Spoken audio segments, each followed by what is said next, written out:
تو یہ حی علی خیر العمل کی جو آواز ہے، اس سے خود کو مانوس کرنا، جس وقت وہ آئے مؤدب ہو کر بیٹھ جانا، یہ اپنے آپ میں ایک اتنی بڑی عبادت ہے کہ آپ متوجہ ہو جائیں خود اپنی طرف، اپنے ذہن کی طرف، تمام سوچوں کو روک کر ان الفاظ کے ساتھ الفاظ کو دہرائیں. اذان کا حق بھی ادا ہوتا جائے گا، نفس کی تربیت بھی ہوتی جائے گی، اور امام وقت کے ساتھ متصل بھی ہوتے جائیں گے. امام وقت کے ظہور کے وقت جس تربیت کی ضرورت ہے وہ تربیت آپ کرتے چلے جائیں گے. 5 وقت یہ موقع دیا گیا ہے پروردگار عالم کی طرف سے کہ ہم خود کو اس وقت کے لیے تربیت دے لیں، اس لیے کہ جب وہ وقت آئے گا تو ایسا نہیں ہوگا جیسے میں نے آپ کے سامنے تذکرہ کیا کہ ہم اپنے ارادے سے چیزیں کر رہے ہوں گے. نہیں، اس وقت ہمارا جیسا مزاج ہوگا، جیسی تربیت ہم نے اپنے آپ کو آج دی ہے، ویسا ہمارا عمل اس وقت ہوگا. جس وقت مکے سے آواز دی جائے گی، منادی ہوگی کہ ظہور ہو گیا، ہاتف غیبی سے آواز آئے گی، اور وہ آواز ہوگی کہ ہر انسان، ہر ذی روح، ہر ذی بشر اس آواز کو دنیا کے کسی بھی کونے میں ہوگا وہ سنے گا، بغیر کسی ٹیکنالوجی کے ذریعے، بغیر کسی براڈ کاسٹنگ کے ذریعے، بس وہ آواز سنائی دی جائے گی، آسمانی ندا آئے گی کہ ظہور ہو چکا. تو اب جو ماننے والے ہیں، جو چاہنے والے ہیں، ہم جیسے آج جیسے جو مومنین ہیں، ان میں 3 طرح کے گروہ ظاہر ہوں گے، 3 طرح کا عمل ظاہر ہوگا. پہلا گروہ وہ ہوگا کہ جو اس آواز کو سنے گا اور چونکہ وہ دنیا کی طرف مائل ہے تو وہ اس آواز پہ زیادہ توجہ نہیں دے گا اور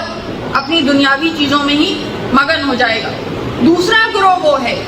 کہ جو اس آواز کو سنے گا اور وہ ساری زندگی یہ چاہتا رہا ہے کہ ہم اپنے ایمان کے ظہور کے وقت ان سے متصل ہو جائیں، ان کے پاس پہنچ جائیں، اتنا انتظار ہے، منتظر رہیں، انتظار کرتے رہیں. تو جس وقت آواز آئے گی وہ آواز سنیں گے، وہ کہیں گے ہاں بھائی امام کی خدمت میں پہنچنا تو ہے، ہمیں جانا ہے، جلد از جلد جانا ہے، مگر ذرا یہ دنیاوی کام ہے ضروری یہ نمٹا لیں،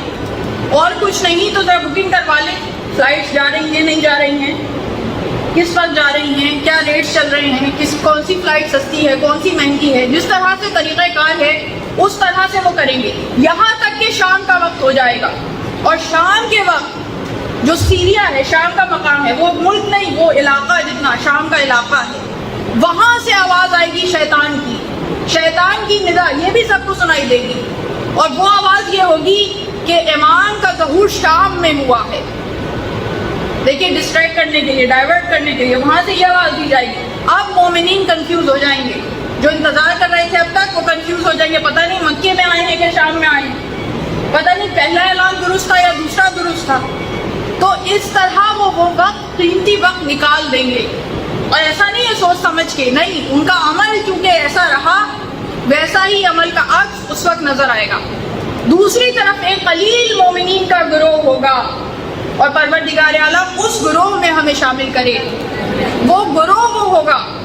کہ جو جب اس آواز کو سنے گا تو وہ اور کچھ نہیں سوچے گا. یہ نہیں سوچے گا کہ بچوں کو کیا ہوگا، یہ نہیں سوچے گا گھر بار کی چیزیں ذرا نمٹا لیں، ذرا قیمتی چیزوں کو سنبھال لیں، ذرا سامان میں قیمتی چیزیں اکٹھا کر لیں. نہیں، جس وقت آواز آئے گی وہ بے اختیار، جس طرح اذان پہ لبیک کہنے کی عادت ہوگی، حی علی خیر العمل پہ لبیک کہنے کی عادت ہوگی، تو بے اختیار اپنے گھر سے نکل پڑیں گے، یہ بھی نہیں سوچیں گے وسیلہ کیا ہوگا، کیسے جائیں گے. جس وقت گھر سے باہر قدم نکالیں گے خود کو خانہ کعبہ کے سامنے پائیں گے.